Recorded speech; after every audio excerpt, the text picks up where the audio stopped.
This is the fifth part in a series where we developed the classic video game Pac-Man totally from scratch using Java and the processing development environment. In this video you will learn about the keyPressed function in processing, which enables us to react to keyboard events that will control Pac-Man. Also, we will make use of the if-else statement, which executes a specific block of code when a certain condition is true and another block of code when the condition is false. If-else is a so-called conditional operator and one of the most essential coding structures which allows us to adapt the behavior of our program to specific events such as a certain key pressed by the user during gameplay. This video contains two major items. First, you will learn about the keyPressed function, which is part of the active mode in processing, in addition to setup and draw. Then we will integrate an if-else conditional operator into keyPressed to adjust the movement direction of Pac-Man based on the keys we press on the keyboard. So in this part of the episode, we want to deal with the keyPressed function in processing. Let's implement this right away.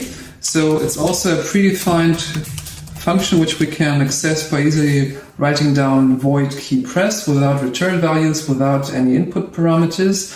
And this function is called every time the user presses a key on the keyboard. So for example, if we issue a print line command inside, and let's say print keyPressed to the console, we run this code, and now we observe the console, and when I press any key on the keyboard, we see that the print line command gets triggered. And what we want to do now is we want to implement the keyPressed command in a way that Pac-Man reacts to up arrow, down arrow, left arrow, right arrow in a way that he automatically faces into the direction into which we press. Okay, let's do this and look into the function in a more detailed way. Now there is a variable which we can check, which is called keyCode, and keyCode is also provided by processing, and it contains various values about the keys we pressed. And what we want to do is now we want to check whether we press left, right, up or down, and we're going to do this with a standard structure in programming which is called an if-else statement. So let's implement this right away. We start by writing if, and now we need a Boolean condition. We need to check something, and what we want to do now is we want to check if keyCode equals, for example, the up arrow. Let's do this by writing if keyCode is identical to up. That's the first condition. And if this is true, the program executes what's within the curly brackets. And if this is not the case, what we get here is an else branch. Else. And then we want to check whether maybe another interesting key has been pressed. For example, the right arrow. We can check this by writing another if statement, else if keyCode is identical to up. Same procedure. If this is not the case, else if keyCode equals left. I forgot to put right here, sorry for this, right. And if the key is not left, then we want to write else if keyCode equals up, right, left, down is still missing. And this is also not the case. Well, maybe we want to implement a pause mode later on, but for now we want to say else print line invalid key. Okay, so the default statement is this else branch in the lower part of the if-else block. If any key is pressed apart from those four hotkeys we want to use for controls, then the computer jumps into this print line statement.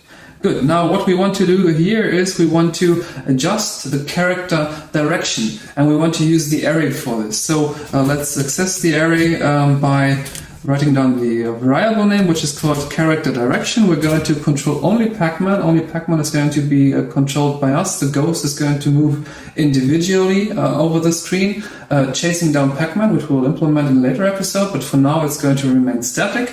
We only want to adjust the direction of Pac-Man, and thus we only access the first element of our array. And if we want to move up, remember that we are dealing with an inverted coordinate system.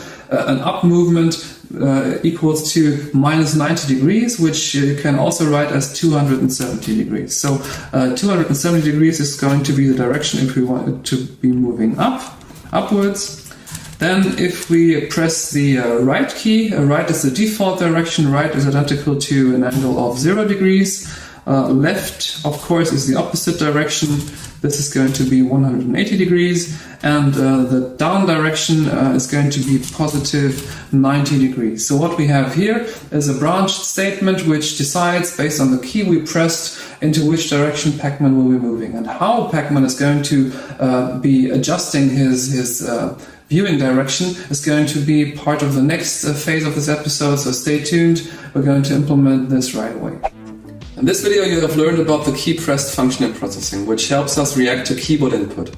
Also, you know how to use the if-else conditional operator to adapt the behavior of your code to events and conditions. In the next video I will talk about the for loop, which lets us repeat a block of code statements to make our coding life much easier. Also, I will show you how we can rotate the Pacman image on the screen depending on the direction we are setting in the keyPressed function. So, thanks for watching, and make sure to download the code samples and resources you've seen in this video from my website at thefearlessengineer.com.